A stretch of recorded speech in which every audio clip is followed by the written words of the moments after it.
would you have? Okay, you can't. But if you say to me, based upon the 20th or 21st century, because now our life expectancy has changed, our education level has changed, our maturity of our children has changed, our social structures, how we bring up our children, and whether they're even ready for marriage at 18 is questionable to me, right? So bearing that all in mind, would I want my daughter to marry at 9 years old today? Yes. No. But the thing is that you're willing to defend this idea of child marriage back in the 7th century as being... But you're using a term now. Okay. No. If you use a term... I won't use it, marriage. If you use the term child marriage, you have to first demonstrate what is a child. Because if you said 16 or 18, according to our social consensus today, that you can apply only today. You can't apply that in the 7th century. Can't apply what? Because that's the fallacy of presentism. Well, the fact that I think that if you have the biology hasn't changed so drastically in the last 1400 years that at the age of 10 it was okay, but now you're saying even at 18 it's not. Throughout all of human history, yes. Puberty. That doesn't make it right though. Throughout all of human history, you're talking about the entire globe practically, of all human beings, they saw puberty as adulthood.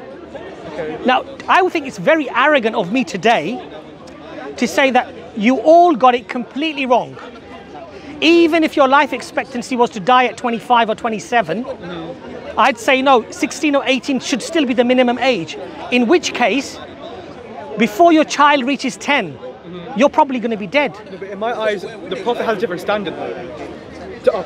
But do you know why? Do you know why? Look, you're conflating issues here. Because if you're going to say to me kid, and you're going to say to me child, yes, we have to first look at that. What, as in? Was she a child? Was she a child? If she reached the age of puberty, 6-year-old was. Can you imagine in your head a 6-year-old not being a child? Okay, let me explain something. Let me explain something to you. The marriage was not consummated when she was 6 years old. Okay, but so that's an emotive argument, first of all. Emotive. It is, because in their tradition, at that time was, if he had a girl and I had a boy and we were just born, the father and the mother, the fathers of the parties, we would say, my son is going to marry your daughter. Yes. And they would be like, well, 1 day old. It would already be hooked up. We're talking about 6 years later here, right? That doesn't make it that right, does it? No, but what makes it right or wrong is whether you have, because throughout human history, wrong was to have prepubescent sex. That was wrong. Because that was regarded to be a child. But because people not a child at 6 years old. Because you object to me using the word child. I think again you're. It's just a question. Was she a child at 6 years old? Yes. I mean, she wasn't a child at 9 years old. No, she said. So when I say child marriage, I am right. You did marry a child. You asked me a question, right? I said no because she said herself I was pubescent. I had my first cycle, and then I was taken to the Prophet's home. No, hold on.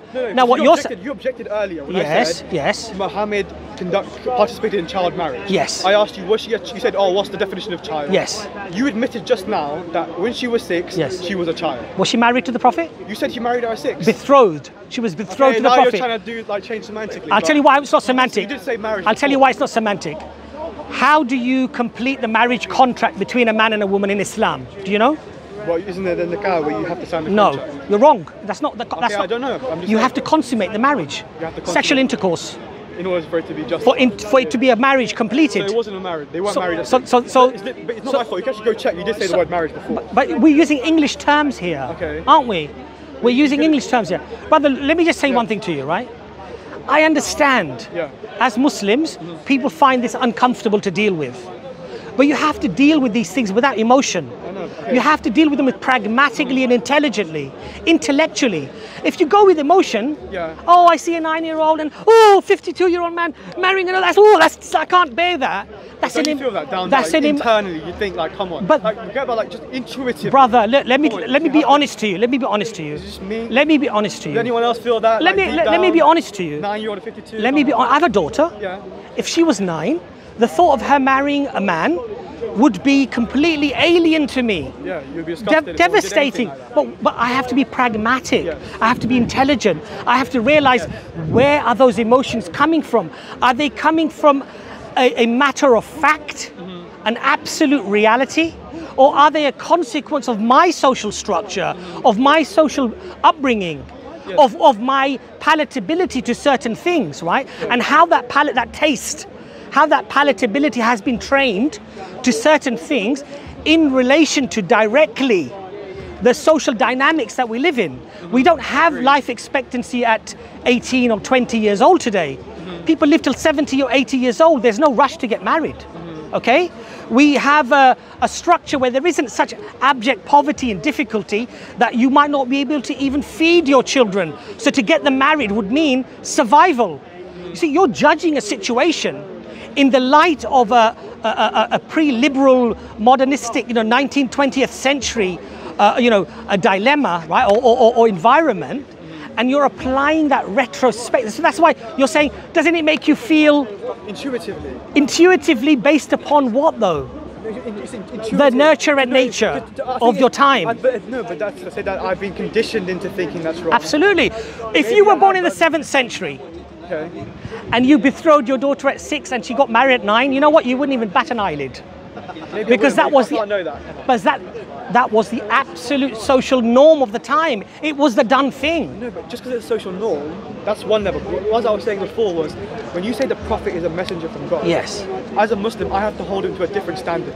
Yeah, but he can't do something just because it's a standard norm. Yes. He has to have a justification. Yeah. When you say different standard, yes, that different standard has to be a fair standard. Yeah, I agree. I'm not it can't.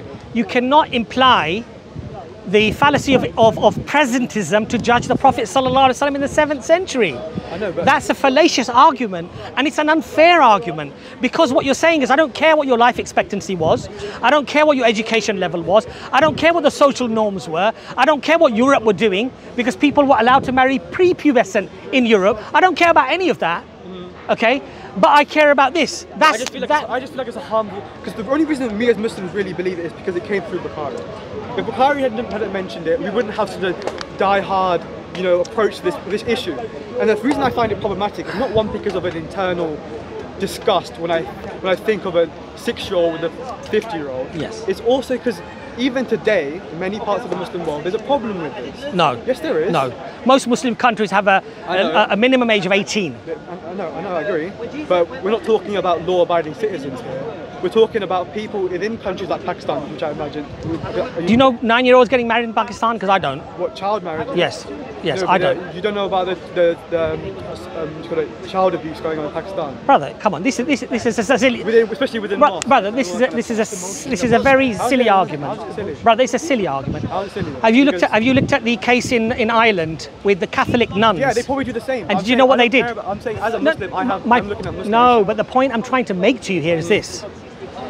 Would I now say that what the Catholic nuns did in Ireland in the child houses, there were over 3,000 skeletons of babies and children that were discovered? Yeah. Is it right for me to say this is Christianity? No, but I'm not saying. Is it right for me to say that this is inspired by Christianity? No, it's wrong to say that. So then why are you saying that about the Pakistan then? No, but I'm not saying that. As you just did. No, I didn't. You just did. That was your argument.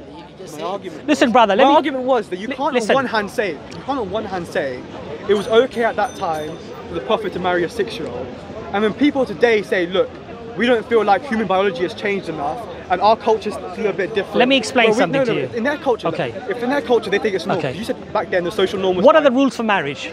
Sorry? What are the rules for marriage? No, can we stick on this topic? It is. This is. No, but let me tell you. No. In somewhere. No. Because you said the reason it was okay was because of the social norm, right? If there's a social norm in another. What are the rules of marriage? In another part of the world. I'm asking you a question. What are the minimum rules before you can get married?